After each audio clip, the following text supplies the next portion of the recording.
What's up, YouTube? It's your friendly neighborhood comic book dude again, here with another one of our collectible videos. As always, like, comment, subscribe, get me out there so we can start doing some other content. But as always, we'll keep the good stuff coming for those of you that are interested in getting your hands on some of these great collectibles. No raffle this week. We've got no numerical comments from the last video, so I'll just slide that poster out to one of our buyers. And just so you can see what this week's poster is, just in case it's obscured from where we got the camera, it's a lovely Marvel 1000 poster that's got like a collage going on. Lots of little scenes and Easter eggs that you can pick up from all across the Marvel universe and Marvel history there. So if you're interested in that, comment a number on this video, and I will raffle on the next video based on the comments we have from this one. So there's that, yeah. But let's get right into it. Let's see here. So, last week I introduced you guys to McFarlane toys for anybody that hadn't seen them before. So this week we're gonna bring something else in from McFarlane. Another one of his lovely pieces from his Movie Maniacs series. This is Edward Scissorhands. Sorry guys, Johnny Depp is not taking questions this week. It's a pretty nice piece, nice representation. Back of it actually shows you lots of other movies that he's worked on and not worked on, but done figures for. So you might see some of those come across sooner or later. Yeah, I don't know. This guy's beautiful. He's relatively old compared to some stuff. He's about 21 years old. Came out in 1999 is when this figure was released. But monetarily, he's not going for a whole heck of a lot. I don't know if the love for Edward Scissorhands has gone down, or if it's just the people that are out there selling this just aren't asking very much. This bad boy will probably go for about under 30 once you see that up, which for a figure that's 21 years old is pretty good. I mean, that's less than retail for a brand new figure now, so I think that's pretty good anyway. But yep, so that's Eddie Scissors. What do we got next? From something from our buddies here at Mezco. I don't think we haven't had one of these yet. So we've had Living Dead dolls from Mezco. We've had like other random licensed things from Mezco. Mezco has another line of figures called 112s. So literally, the idea is they're like 1/6. In theory, if you added up 6 of them, you'd get a full-size version of the same character. Well, same is true of 112s. You had 12 112s together, you'd get comparable size in theory. So this 112 is our boy Frankenstein, officially licensed from Universal Studios. Boy is beautiful. You can see he's never been opened. You know what I mean? You'll be able to do your own unboxing video after you get this, because you'll be the first person to ever touch it. The likeness is beautiful. It doesn't look exactly the same, but not in like the way where you're like, oh god, that's cheesy and terrible. It's almost like they took the look of Frankenstein and sort of like gave it more of like a expressive feel to him. Maybe that's just me. But yeah. So that's this guy. He his range was kind of out there. It was between like 30 and 75. I honestly want to say that the retail on 112s is more than that, so I don't know, again, if people out there are just letting their stuff go for less because we're in pandemic times or what, but my feeling on the matter is I can't ask more of the general public than what anybody else has paid for them. So obviously with that in mind, this will probably go somewhere between that low and that high. So yeah, there's that. What's next? Next, we've got a piece, it's a bust, from a company called Bowen Designs, based out of Oregon. They are, purported to do designs from lots of different, licensed, works, but to be honest, better than 90% of the things that I've seen from them are Marvel, or they have their like own line of open source characters, like fairy tale characters that aren't like specifically associated to a company. So, but there's nothing wrong with that. I don't want you guys to think that that's like a bad thing. If anything, it just means they get to put more work and more detail into the Marvel work they've done. As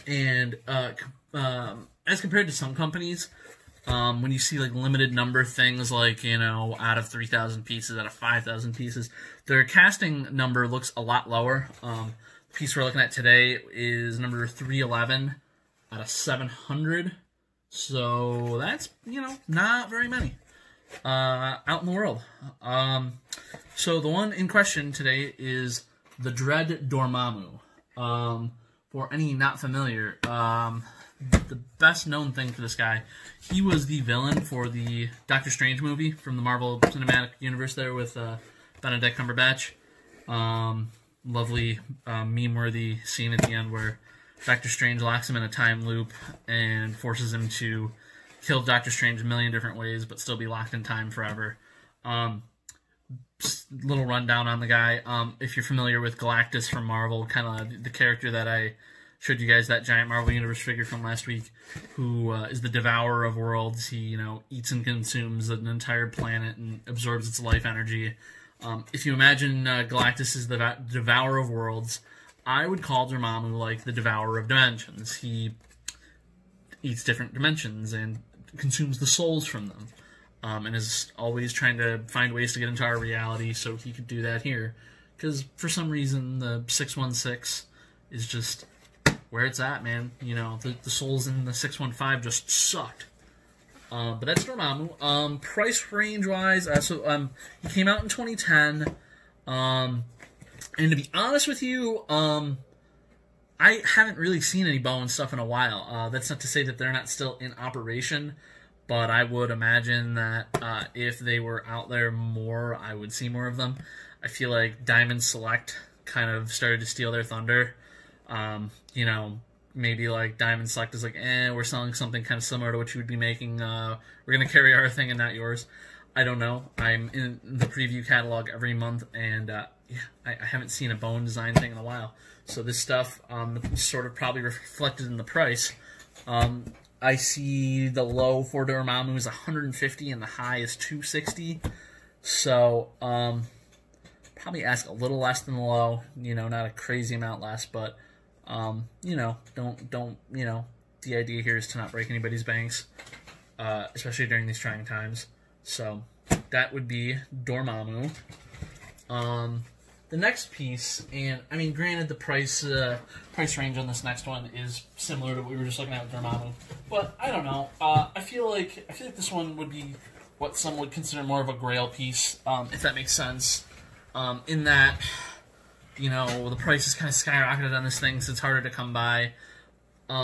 This is from our friends at NECA again, and it's a cult classic, and it's a 2-pack.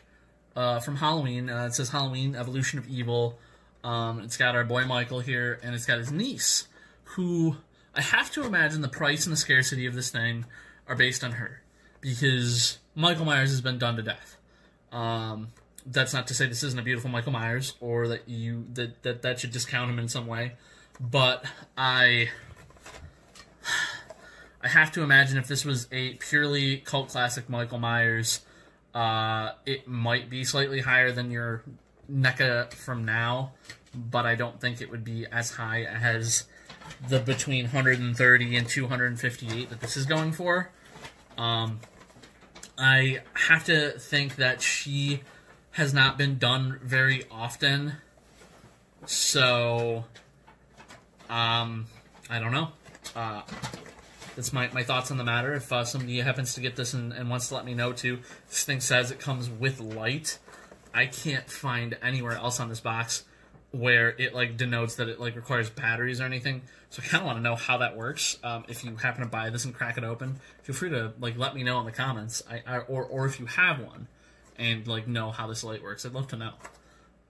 But yeah, again, this will probably be like our friend there. Dormammu, you know, maybe a little bit under the low, so we're not losing out on the value of this thing, but also not like, you know, choking people for their funds during this time. Oh boy, so what's next on the docket?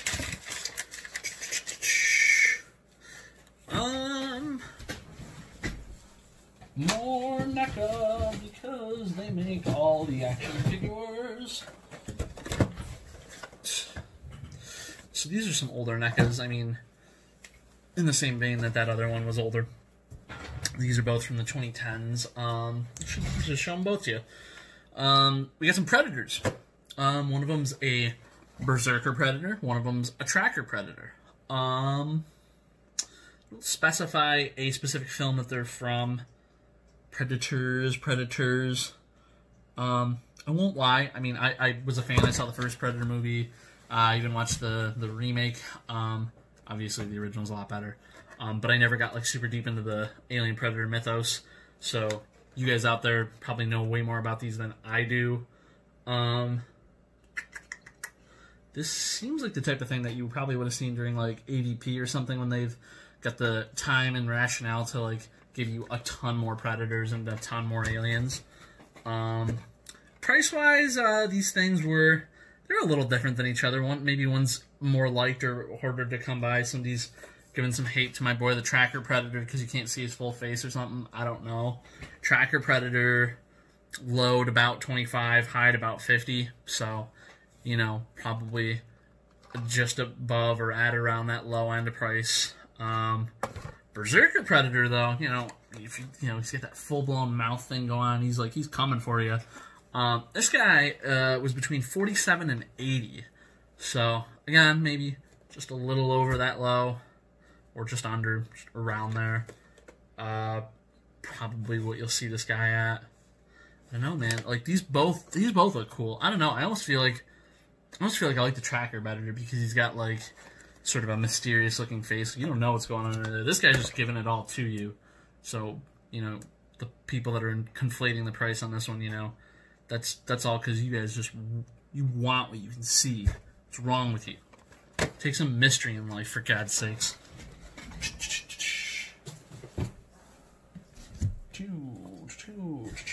What do we got next?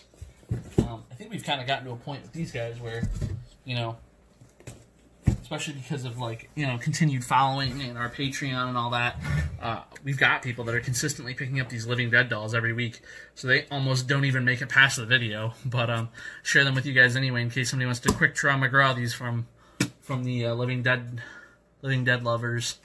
We've got Lizzie Borden of, you know, the Killing People fame. We've got Schizo from the Scary Clown fame. And we've got Deadbra from the Being Dead but Not Quite Bra fame. Those are from our friends at Mezco, and the average Schizo and Deadbra were... Schizo was 30, Deadbra was 35. Lizzie Borden, I think because she's based on like an actual person, she had a kind of a bigger range. Hers was between 25 and 100. So the average for her was, you know, 60-ish range. So there's that.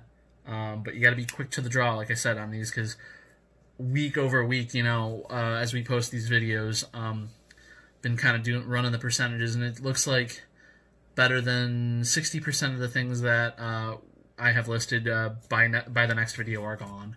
So if you are interested, get to me quick. Oh, alright, so there's that. What other goodies do we have? Oh.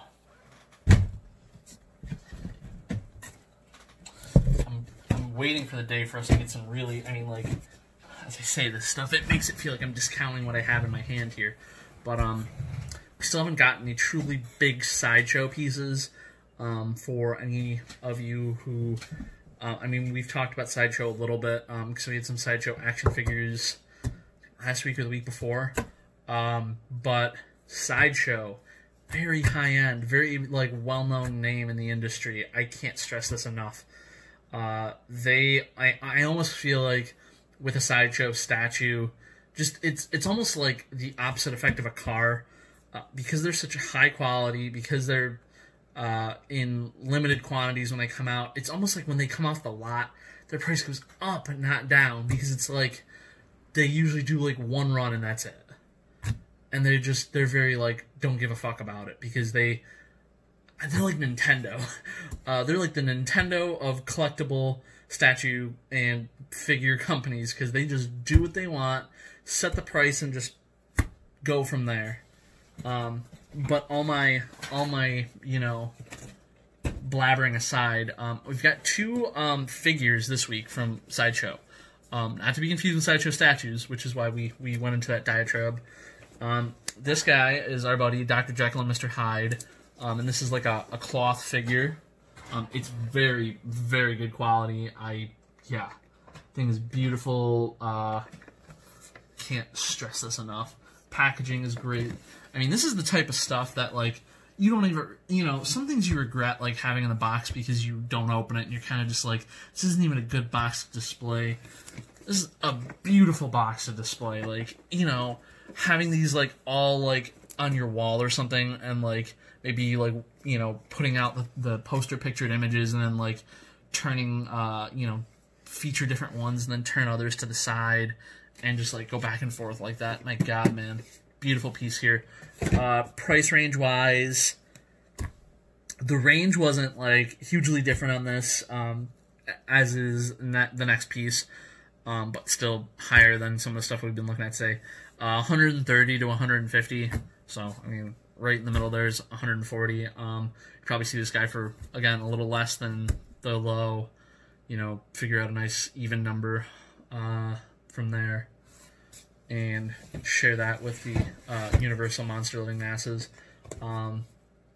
But not to be outdone by our friend, the Invisible Man.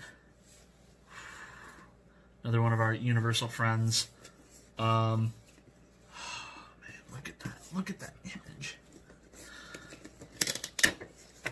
And then we get the actual guy himself, the man of the hour. The inside looks like the credits as you're watching the movie. Beautiful piece. This one's a little higher. This one was between 125 and 175. Right around that low, probably maybe a little under. Because truthfully, I think both of these will go for about 125 each. So yeah, beautiful stuff here. Yeah. Still a couple more. What else do we got? Ah, okay. So this next one is also from our friends at NECA, but for the most part, the NECA stuff I've shown you is mostly in the horror vein, and this next piece isn't. She does have some boxware, figure's never been opened, but definitely feels like she was propped up against or between some stuff, and I'm probably going to reflect that in the price, but we've got a Hermione Granger from Order of the Phoenix. So the fifth Harry Potter movie, little Hermione action. She's a 12-inch from NECA, and it's got push-button sound, but it's not one of the ones that you can try, or else I would play the sound for you. There's no open spot to be like, Wingardium Leviosa. But yeah, she did not go for very much. And then again, like I said, I'm leaning extra low because, on the one hand, I don't think that boxware should affect a mint in box figure. I mean, this figure is as minty in this box as it would be if these, sides here weren't a little bit pushed in. But I respect different collectors' feelings on the matter. Some are just like, oy vey, there's box damage, this thing is not worth what it would be. And that's fine. So for those of you that buy that and just open it right up anyway, I guess you're at an advantage because you could pay a lesser amount because of what some other person is going to be upset by and score a deal just to rip the thing open. Oh, yeah, so part of the thing with her is I couldn't find a price for her. So I think she's going to go for right about $25. I think that's a fair price, all things considered. I can't imagine what something like this would have sold for. And this one, unlike our friend the Halloween, does actually tell you that it's battery operated, so you know that it's not just making light from, I don't know, pixies, or in this case, sound. But, yeah, so like I said, she'll be about $25. Our next piece is from another big toy company who we have not talked about up till now. We've kind of somehow, like, sidestepped them just because they make a lot of toys, but they don't necessarily make a lot of toys in the vein of the type of collectibles you've seen come across the page. You know, like movie quality replica stuff or things like that until now. So we're talking about Mattel. We had Hasbro for the first time, I want to say, like last week or the week before. You know, Hasbro's a huge brand. So is Mattel. Where have you heard of Mattel, you might ask? Toy stores, Walmart, Target, Toys R Us when it existed, or when it may exist again in the future after the pandemic. They make tons of things. I mean, Barbie, Hot Wheels. I want to say they have the exclusive right to WWE figures, and tons of other stuff. They're kind of like the... Oh boy, what's the best way to think about them? They're like the toys from our childhood that aren't related to specific, like movies, shows, things like that. I mean, granted, Barbie has had movies now. So has, I mean, WWE. I mean, have you seen those things where John Cena teams up with, like, Scooby-Doo? But, you know what I mean. A lot of the figures that we show have had, like, they come from existing properties that the figures get made, as a result of those things. This is sort of the other way around. Like, these are just toys for the sake of being toys, and then may or may not inspire other things, you know, from there. I'm sure Barbies would have existed regardless of whether or not they made like a million animated films to go with them. But I digress. So this, however, is a licensed piece from Mattel. Ooh, can you see here? Oh, you can see her on the back. So this is Jessica Rabbit from Who Framed Roger Rabbit. It is not a Barbie in the strictest sense. It like Barbie would go out of the way to be like, this is a Barbie. This is a Disney collector's doll. So for any of you fans of Who Framed Roger Rabbit, she's for you. Yeah. Barbie-like quality, but maybe, for all I know, maybe Barbie didn't want to stick their name on something like this. Although, to be fair, I've seen a lot of licensed stuff from Barbie over the years. Like, they've gone and done replicas for a lot of famous stuff. So I don't know. I will say, like, you know, a lot of, like, details, like, you know, the giant arm gloves, the, you know, the coquette eye thing. It's all there. So, she's another one. I don't know. I have no real experience with Who Framed Roger Rabbit collectibles up till now. So I didn't really know what to expect. I really only saw her, I saw her between 40 and 80. So we'll probably sit in that average middle range there for this one. And go from there. Oh, boy. What do we got left? We've still got a couple things. Yeah, let's see here. So, we did have a hardcover last week. We had a Doctor Strange hardcover, and we won't end there because there's going to be more hardcovers in our future. This week, I took two, and we kind of split them between the big two. We got a Daredevil hardcover, an omnibus to be exact. It's a volume 1 omnibus, and just for a point of reference, it collects Daredevil 1 to 41, plus the annual, plus Fantastic Four 73, which was likely a crossover with Daredevil.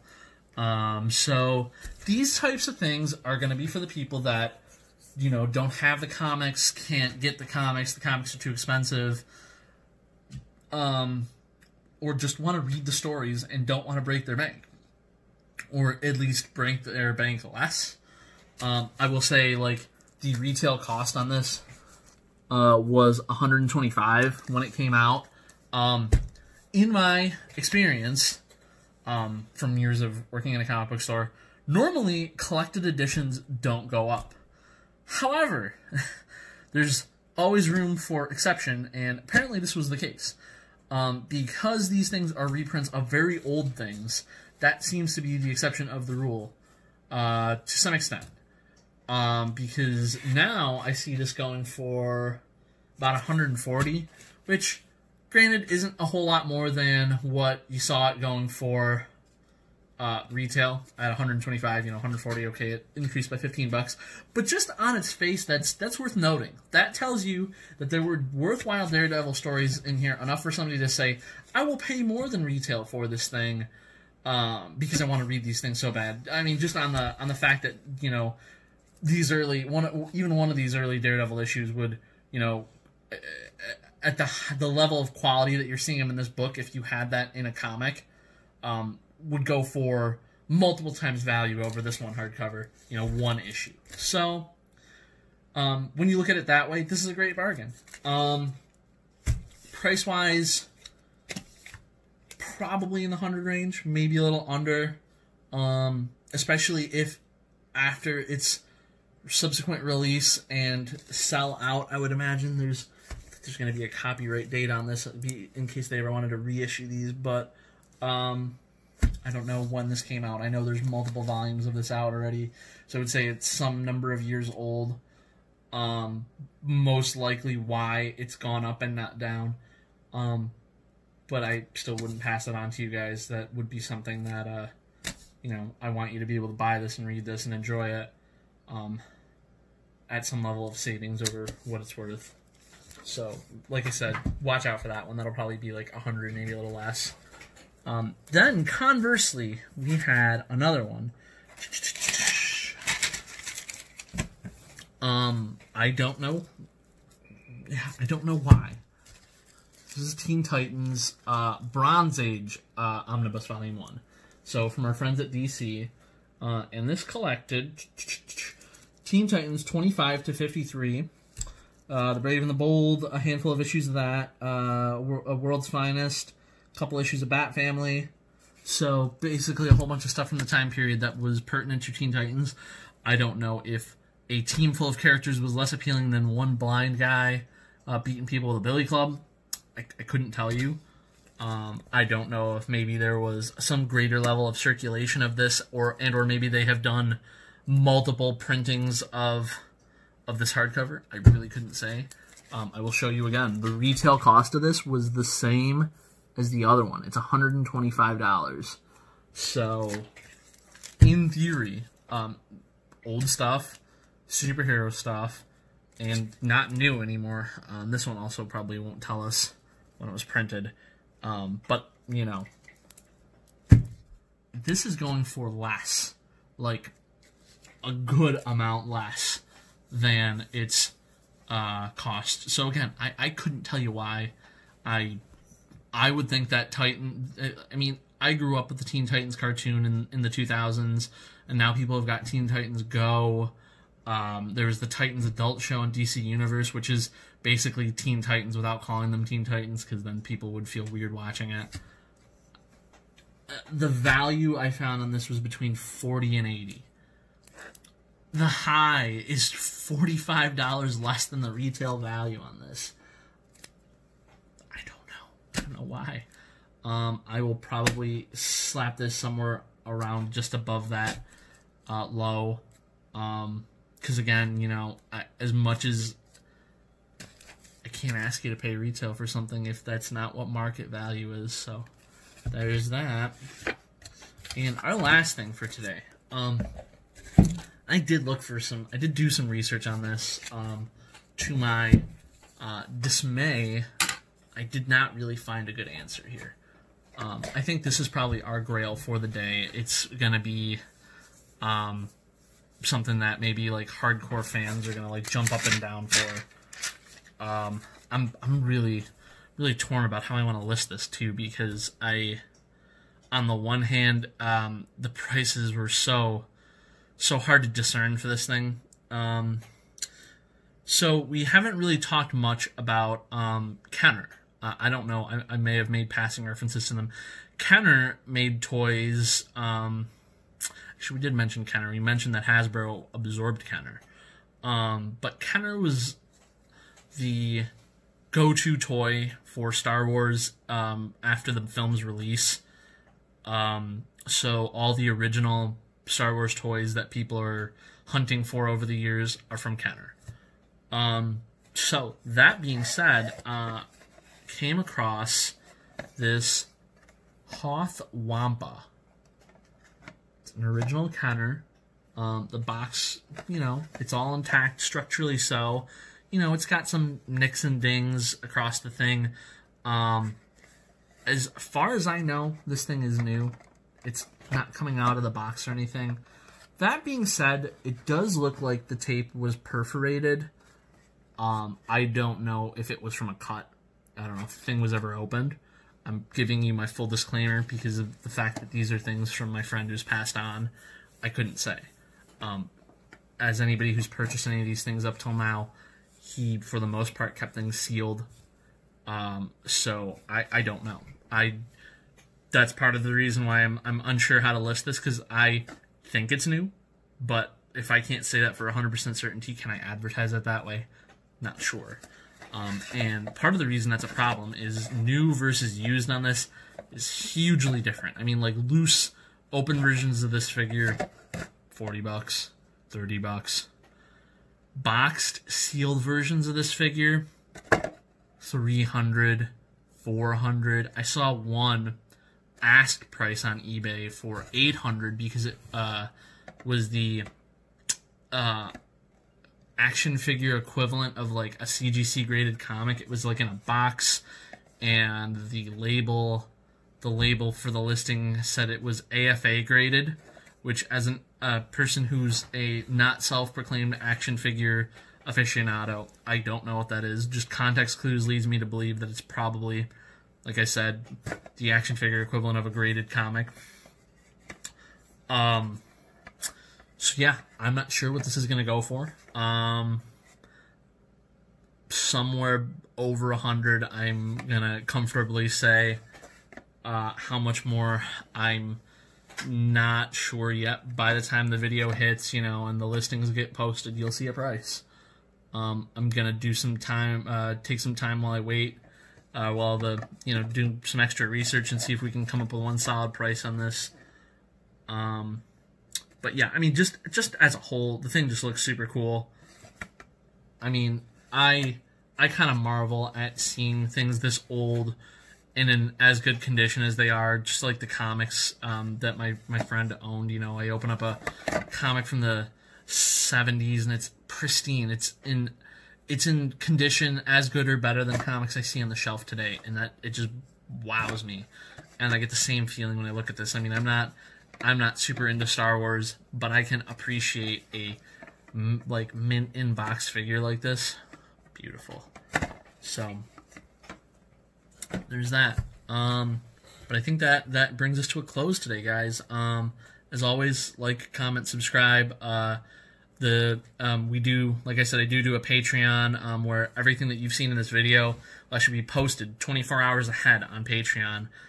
It costs $1 a month to get that early access, and all that money is just getting squirreled away to buy better recording equipment, buy better equipment for these videos. So, but yeah, I've been your friendly neighborhood comic book dude, and I'll catch you next time.